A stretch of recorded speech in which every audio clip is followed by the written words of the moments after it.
Autrichiens ont massacré entre 5 et 6 millions d'hommes, de femmes et d'enfants. Et c'est le crime le pire de toute l'histoire de l'humanité. Pour une raison qui est la suivante, c'est pas seulement qu'il s'agit de millions d'hommes, de femmes et d'enfants, c'est aussi que ces gens ont été massacrés simplement parce qu'ils étaient nés ce qu'ils étaient nés. Donc on a tué des juifs parce qu'ils étaient nés juifs, on a tué des tziganes parce qu'ils étaient nés tziganes. Alors, il y a eu des tas d'autres massacres dans l'histoire de l'humanité, mais généralement c'était des gens qui voulaient voler de la terre, voler des biens, voler de l'or, voler quelque chose. Là il ne s'agissait pas de ça, il s'agissait de se débarrasser d'individus parce qu'ils étaient nés comme ils étaient nés. Alors c'est sans précédent dans l'histoire de l'humanité et on peut penser que ça ne se reproduira pas tout de suite. Néanmoins, ce n'est pas absolument évident, ça ne se reproduira pas tout de suite. Bon, alors je vais vous donner des chiffres grossiers sur ce qui s'est passé à l'échelle européenne. À l'échelle française, les Français ont arrêté et déporté 78 000 personnes, des hommes, des femmes et des enfants. Et sur ces 78 000 personnes, à la Libération, il en est rentré 2500 vivants. Tous les autres ont été massacrés. Et en particulier, tous les enfants ont été massacrés. Les Allemands considéraient qu'un gosse qui avait moins de 14-15 ans, il ne pouvait pas travailler, et par conséquent, on devait s'en débarrasser. Bon, alors, pour être plus proche de ce dont je vais vous parler, puisque je suis un peu là comme témoin, eh bien, en 1944, les Français ont arrêté mon père, ma mère, mon frère qui avait 19 ans et moi. Et à Libération, je suis rentré tout seul. Les 3 autres ont été massacrés. Et ils n'ont pas été massacrés en 2 ans ou en 3 ans, ils ont été massacrés en moins de 8 mois. Je sais comment ils ont été massacrés et je vous en parlerai. Bon alors, il faut que vous sachiez une chose, c'est que les Allemands avaient bâti, dans le cadre du nazisme, mais déjà auparavant, ils avaient bâti une théorie du monde, une conception du monde qui était basée sur la notion de race. Et il y avait une race qui était supérieure à toutes les autres, qui s'appelait la race aryenne, A-R-Y-E-2-N-E. Et cette race comportait évidemment les Allemands, les Autrichiens, etc. C'était des gens qui étaient par définition plus intelligents, plus forts, plus capables, etc., etc. Et en plus de ça, ils étaient blonds aux yeux bleus. À côté de ça, il y avait des races d'esclaves, les Polonais, les Russes, tout ça, c'était vraiment de la gnognotte, c'était juste bon à bosser pour les Allemands. Et tout à fait en bas de ça, il y avait la race juive. C'est-à-dire que c'était des insectes, des vers de terre, et c'était des gens qui étaient des sous-hommes. C'est-à-dire qu'ils pouvaient servir à rien du tout, donc à la prochaine occasion, on pouvait s'en débarrasser. Bon, alors ce genre de conception était enseigné dans les écoles allemandes dès que les jeunes avaient 8 à 10 ans. Et je vais vous montrer une image qui vous illustrera ce genre de choses. C'est une image qui sort d'un livre d'enfants qui a été publié en 1936 en allemand. Et sur cette image, vous voyez des gosses qui sont blonds aux yeux bleus et qui exultent parce qu'on vient de vider le professeur juif qui, lui, est en bas. Si vous voulez éteindre la lumière, ça vous donne quoi. Et le professeur juif qui est en bas, comme vous voyez, il est plié en deux, et il a les cheveux noirs, bien entendu, le nez crochu, et tout autour de lui, il y a un certain nombre d'autres gosses juifs qui sont vidés de l'école. Et vous voyez la légende en dessous, la légende c'est « l'école sera belle maintenant ». Autrement dit, on apprenait aux enfants de 10 ans, dans les livres d'école, combien il était heureux, combien il était souhaitable de se débarrasser des gosses et des professeurs juifs, caractérisés par des allures raciales que vous venez de voir sur cette image-là. Bon, alors ça se faisait dès l'âge de 10 ans, et c'est pas tellement étonnant que ça ait abouti au résultat que je vous ai brièvement donné dès le début. Bon alors, étant donné qu'on s'est trouvé devant une situation où il y avait une définition de la race qui était de ce genre-là, eh bien, je vais vous expliquer un peu qu'est-ce que c'est que ce bonhomme que vous avez devant vous. Eh bien, ce bonhomme que vous avez devant vous, c'est un petit-fils d'immigrés, comme beaucoup d'entre vous. J'avais un grand-père qui s'appelait Alter Stenberg. Il vivait dans un village juif qui s'appelle Mezirichi, qui est aujourd'hui en Ukraine. Et dans ce village, il y avait plusieurs centaines de maisons en bois. Il y avait des familles là-dedans. Et puis il y avait bien entendu une église juive qu'on appelle une synagogue. Puis il y avait aussi un cimetière juif. Je suis retourné là-bas en 91, il ne reste rien de la synagogue et le cimetière a été transformé en pâture. En tout cas, mon grand-père paternel, qui s'appelait Alter Stenberg, il a quitté son village parce que d'abord c'était une misère effroyable. Et puis il y avait une deuxième raison, c'est qu'il y avait des raids de Cosaques à cheval qui pillaient les villages. Alors ils arrivaient, ils enfonçaient les portes, ils disaient aux gens donnez-nous ceci, donnez-nous cela. Si les gens ne pouvaient pas ou ne voulaient pas donner, on les tuait sur place. Ça s'appelait un pogrom. Au départ, les villages juifs avaient comme réputation d'être riches, alors qu'en fait ces gens étaient pauvres comme Job. Bon, alors le grand-père en a eu assez de cette vie-là, il a fichu le camp, je ne sais pas par quel trajet. Il est arrivé à Paris, il avait 20 ans, en 1884. Il était ouvrier cordonnier rue Caulaincourt, dans le 11e arrondissement. Et il a rencontré sur son trajet, on ne sait pas très bien où, une jeune femme qui s'appelait Rachel Gourmantel, qui était aussi juive que lui, dans le sens qu'elle était aussi religieuse que son futur mari, mais elle était turque. Elle venait du fin fond de Jérusalem. Et à cette époque-là, Jérusalem, pour laquelle se battent aujourd'hui, comme vous savez, les Palestiniens et les Israéliens, c'était une ville turque. Ça faisait partie de l'Empire ottoman. Le grand-père et ma grand-mère, finalement, se sont mariés. Ils ont donné la naturalisation française, ils l'ont eue. Et ils ont eu 9 enfants. Tous les enfants ont été formés comme ouvriers joailliers, pour fabriquer des bijoux. Et il y a 3 fils qui sont morts à la guerre de 14. C'est comme ils étaient enfants de français, ils étaient citoyens français. Quand on a mobilisé les gosses en 14, on en a mobilisé un bon nombre, il y en a 3 qui sont morts au front. Et mon père a fait la guerre dans les tranchées de Verdun, il en avait gardé un souvenir épouvantable. Apparemment c'était atroce. Du côté de ma mère c'était différent, c'était des Alsaciens. Ils vivaient à côté de Strasbourg, et quand l'Alsace a été annexée par les Allemands en 1870, ils ont quitté l'Alsace pour Reims, et de Reims, ils sont venus à Paris parce qu'ils ont été obligés de quitter Reims de nouveau parce que les Allemands ont occupé Reims en 14. Ils sont arrivés à Paris. Et dans cette famille, il n'y avait pas 9 enfants, il n'y en avait que 2 filles. Ma mère et sa sœur. Ma mère a été une des premières Françaises à passer le baccalauréat en 1914. Et si je vous dis ça, c'est pour 2 raisons. D'abord, je souhaite que vous sachiez qu'en 1914, qui n'est pas 3 siècles avant nous, quand une fille savait plus ou moins lire et écrire, et en tout cas cuisiner et coudre, on estimait qu'elle avait fini ses études. Donc il y avait très peu de filles qui arrivaient au niveau du baccalauréat. Alors les choses ont changé aujourd'hui, mais c'était comme ça en 1914, qui n'est pas le Moyen-Âge. Et deuxièmement, le fait que ma mère ait été diplômée de l'enseignement secondaire, ça a joué un rôle énorme parce qu'elle a appris à ses 3 fils à travailler en classe. Et le résultat est le suivant, c'est que sur les 3 fils, il n'y a que 2 survivants. Les 2 survivants ont terminé leur carrière comme professeurs d'enseignement supérieur. Mon père et ma mère se sont mariés en 1920. Ils ont eu 3 enfants. Je suis né en 22, ce qui fait que j'ai un peu plus de 80 ans. Ensuite, il y a eu Claude qui est né en 25. Il est mort au camp à 19 ans. Ensuite de ça, il y a Michel qui est né en 1935. Vous voyez les survivants. Alors, maintenant, je suis obligé de vous parler un peu de religion pour la raison que vous comprendrez tout de suite. Eh bien, mes grands-parents qui venaient du fin fond de la Russie ou de Jérusalem, ils étaient certainement croyants israélites, ce qui était leur droit. Du côté de ma mère, j'ai jamais discuté de religion avec ma grand-mère maternelle, mais ce que je peux vous dire, c'est que mon père et ma mère ne croyaient pas en Dieu, ne pratiquaient aucune religion, et ils ont élevé leurs enfants sans croyance religieuse et sans tradition juive du genre vêtements, nourriture, etc. Quant à moi et mon frère Michel, nous sommes tous les 2 incroyants. Nous ne croyons pas en Dieu et nous avons des enfants qui n'ont pas été élevés avec une formation religieuse quelconque. Ça les laisse libres quand ils auront 18-20 ans d'en choisir une, celle qu'ils voudront. Mais pour le moment, on les a élevés sans religion. Donc voilà la situation. Il s'agit donc d'un Français d'origine juive. Et le fait que je sois d'origine juive, ça vient du fait que j'avais des grands-parents qui étaient de religion juive, c'était leur droit. Mais j'ai aucune raison d'en être fier ni honteux. C'était leur choix à eux. Moi, je n'ai pas de choix de religion puisque je ne crois pas en Dieu. Bon alors, voilà en gros à qui vous entendez parler. D'autre part, comme je vous l'ai expliqué au début, les Allemands avaient décidé que la race juive, comme ils disaient, était vraiment des insectes. Et par conséquent qu'il fallait s'en débarrasser. Et quand ils sont arrivés en France, eh bien, ils ont mis en route tout de suite un programme pour se débarrasser de tous ces gens. Alors, ce programme était un programme à différentes étapes.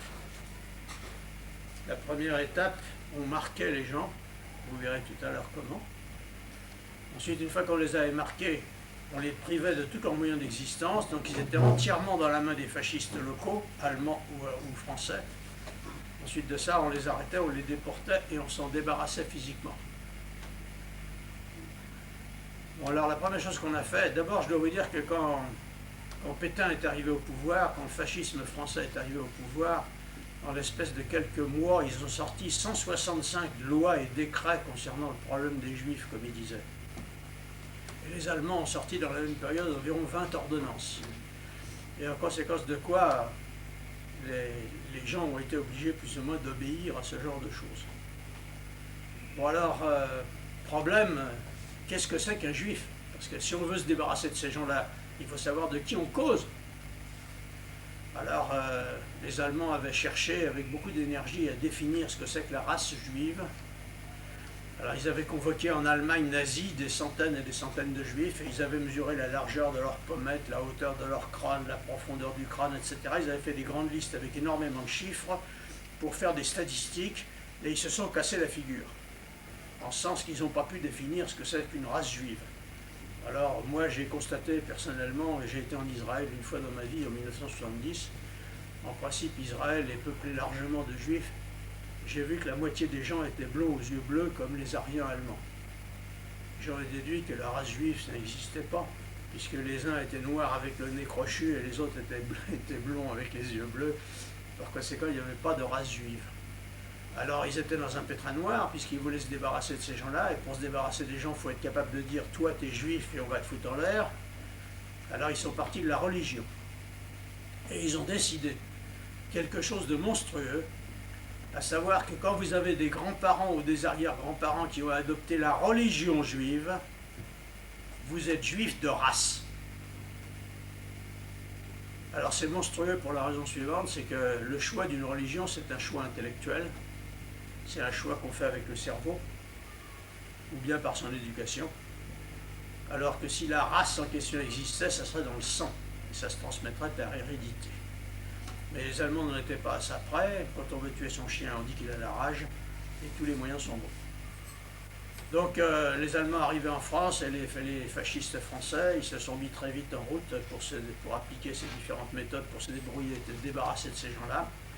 Première étape, comme je vous l'ai dit, on les marque. Deuxième étape, on les prive de leurs moyens d'existence. Troisième étape, on s'en débarrasse physiquement. Bon, alors pour marquer les gens, c'est très simple. On a convoqué les pères de famille chez le commissaire de police et on leur a demandé leur papier d'identité. Alors les gens ont amené leur carte d'identité. Mon père est allé au commissariat de police. Il avait 5 papiers d'identité, le sien, celui de sa femme et celui de 3 enfants. Et là, ils ont tamponné les cartes d'identité avec un grand tampon sur lequel il y avait marqué juif. Bon alors comme ça n'a pas l'air de tirer la conséquence, c'est pas très grave. Le seul problème c'est que à partir du moment où on avait sa carte d'identité qui était tamponnée de cette manière, à chaque fois qu'on allait dans un endroit où on était obligé de prouver son identité, on était identifié immédiatement comme faisant partie d'une communauté qui était vomie par le gouvernement et qui était combattue par tous les moyens possibles par toute la presse de l'époque. On a tout fait pour persuader les Français que les Juifs étaient des ordures nocives, etc. Je ne peux pas dire que ça ait dans l'ensemble réussi, mais dans l'ensemble, ça n'empêche pas que c'était comme ça que ça se passait. Je vais vous montrer une carte d'identité tamponnée. Je dois vous dire que les nôtres, on ne les a jamais retrouvés. Bon, ça c'est la carte d'identité d'un gosse qui s'appelle, comme vous voyez, Jakubowicz. Il est né en 1932, ce qui veut dire qu'en 1940, il avait 8 ans. Et sur sa carte d'identité, comme vous voyez, il y a un grand tampon juif en haut. Mais ce que vous voyez peut-être plus mal, c'est qu'en dessous du tampon juif, il y a un autre tampon au travers, sur lequel il y a marqué « étranger surveillé ». Vous voyez, ce gosse n'avait pas 10 ans, il était considéré comme un type extrêmement dangereux, un espion potentiel, etc. Donc sa carte d'identité est tamponnée de cette façon. Bon, incidemment, je vous dirais que ce gosse n'a pas survécu. On a retrouvé cette carte d'identité dans les bagages à Auschwitz. Autrement dit, il a été massacré dès son arrivée parce qu'il était trop jeune pour travailler. Bon, alors voilà comment est-ce qu'on a fait. On a donc mis des tampons sur les cartes d'identité. Merci. Et puis ensuite de ça, on est passé à la deuxième étape, qui consiste à priver les gens de leurs moyens d'existence? Eh bien, c'est très simple. On a commencé par confisquer toutes les entreprises. Alors quand je dis entreprise, c'est pas obligatoirement les ateliers des usines Renault. Ça peut être une boutique large comme cette table. Or, dans toutes les grandes villes en France, il y avait des ateliers comme ça où des familles juives gagnaient leur vie comme elles pouvaient. Ils étaient artisans tailleurs, ils étaient artisans cordonniers, ils étaient artisans de ce genre. Et ils travaillaient, le père bossait dans l'atelier avec sa femme le plus souvent, parce qu'il fallait deux souvent. Puis quelquefois même, il y avait un employé. Bon, ben, on a fermé ces boutiques-là.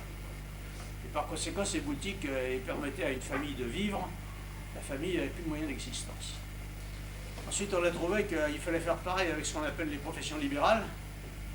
Alors, on avait trouvé qu'il y avait en France 12% de médecins juifs, et c'était considéré comme étant beaucoup trop.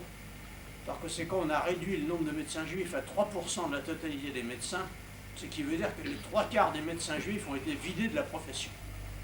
Donc, ils ne pouvaient plus gagner leur vie en exerçant leur profession de médecin. On a fait pareil avec les dentistes, on a fait pareil avec les sages-femmes. Ensuite de ça, on a vidé tous les enseignants. Ensuite de ça, on a vidé tous les fonctionnaires.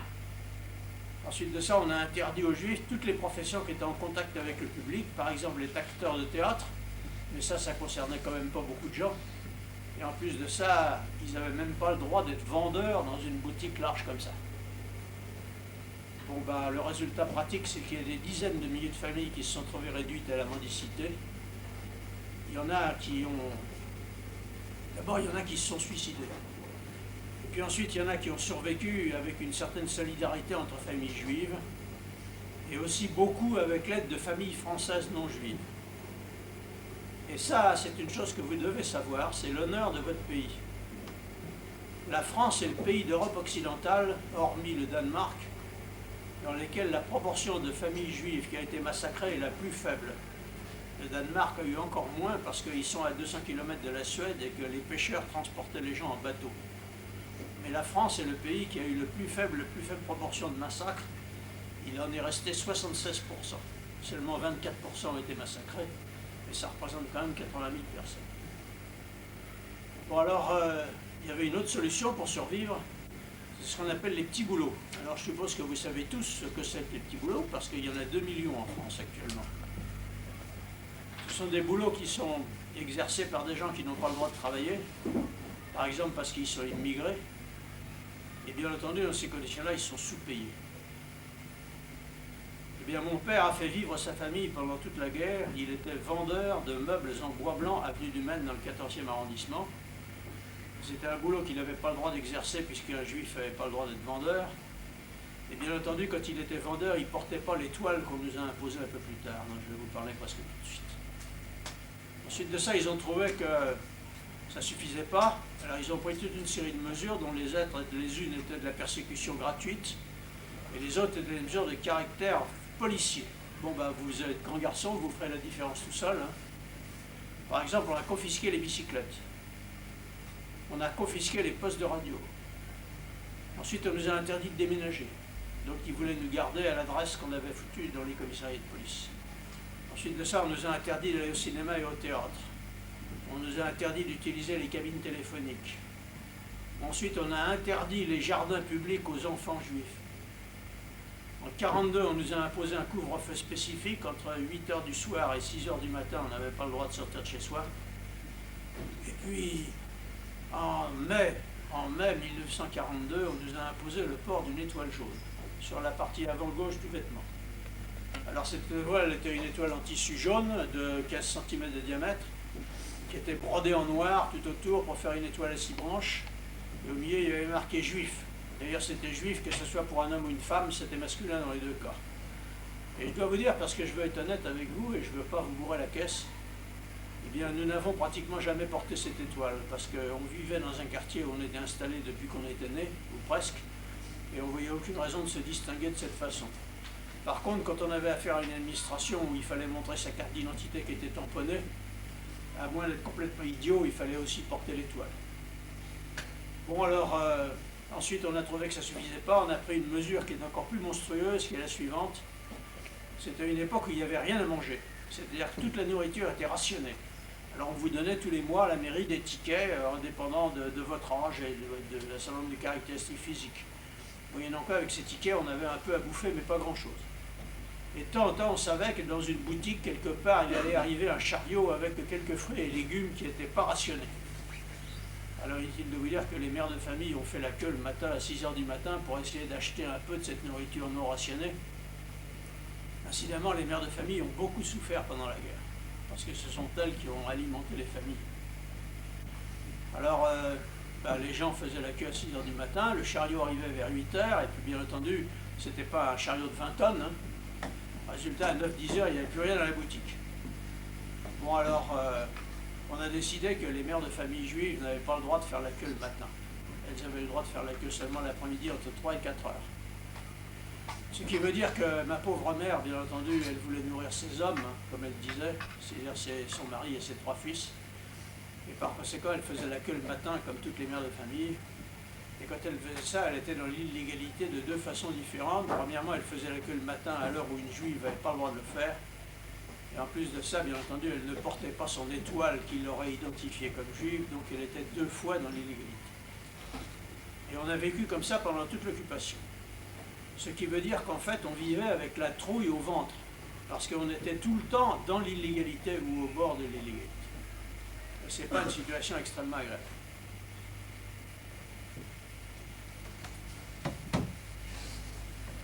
Donc, après avoir exclu tous ces gens-là de la société, eh bien, les nazis, français et allemands, ont décidé de se débarrasser. Et pour s'en débarrasser, ils ont procédé avec ce qu'on appelle des rafles. Une rafle, ça consiste à affréter un autobus des transports publics ou privés, dans lequel il y a une plateforme à l'arrière. Sur la plateforme, vous collez un certain nombre de flics français et éventuellement un flic allemand. Et puis, vous allez d'une adresse de famille juive à une autre adresse de famille juive. Et vous montez dans les étages, et bien entendu, vous faites ça en pleine nuit, à l'heure du couvre-feu juif. Et vous frappez à la porte des gens, vous leur dites « Allez, allez, c'est pas tout ça, faites vos bagages, on vous embarque ». Vous descendez les gens dans l'autobus, et puis ensuite vous allez chercher une autre famille, puis une troisième, puis une quatrième, etc. Bon, des rafles comme ça, il y en a eu des centaines. Et bien entendu, on vivait avec une peur perpétuelle qu'il y en a une dans notre quartier.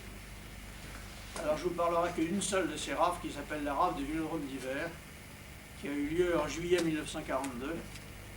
Et là, tenez-vous bien, on a mobilisé 7000 flics français.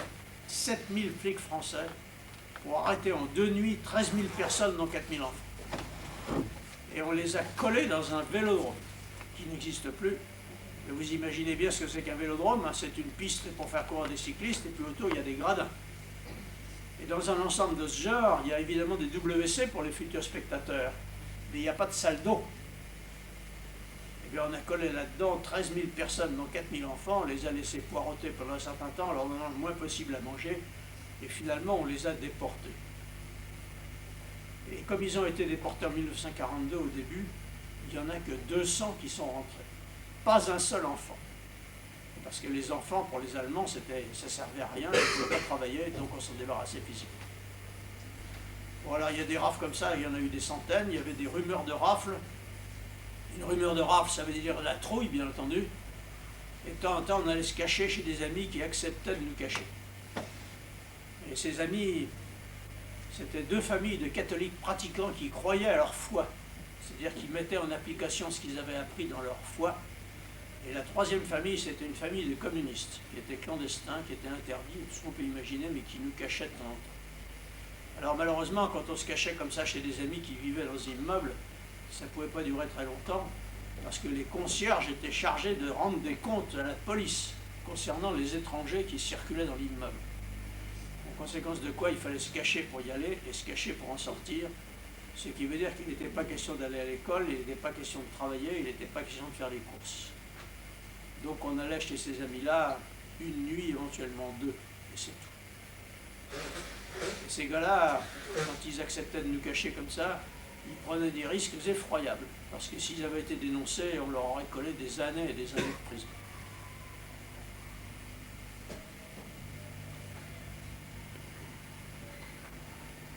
Alors si vous permettez, comme je suis le seul survivant des 4, je vais vous parler un peu de moi. Bien, il se trouve que quand j'ai eu 15 ans, ma mère m'a fait un cadeau qui a changé ma vie. C'est un livre. Et ce livre s'appelle Madame Curie. C'est un livre qui a été écrit par la fille de Madame Curie, qui s'appelle Ève Curie. Et c'est l'histoire de la vie de Madame Curie. Bon, alors je suis certain qu'aucun d'entre vous ne sait qui était Madame Curie. Je vais vous en dire quelques mots quand même.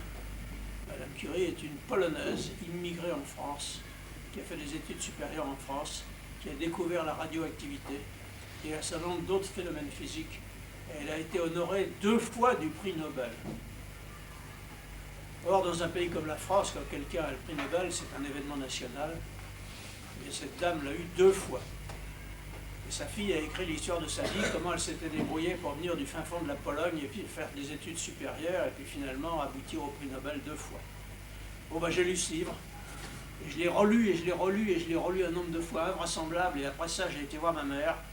Et je lui ai dit, maman, je veux être chercheur scientifique.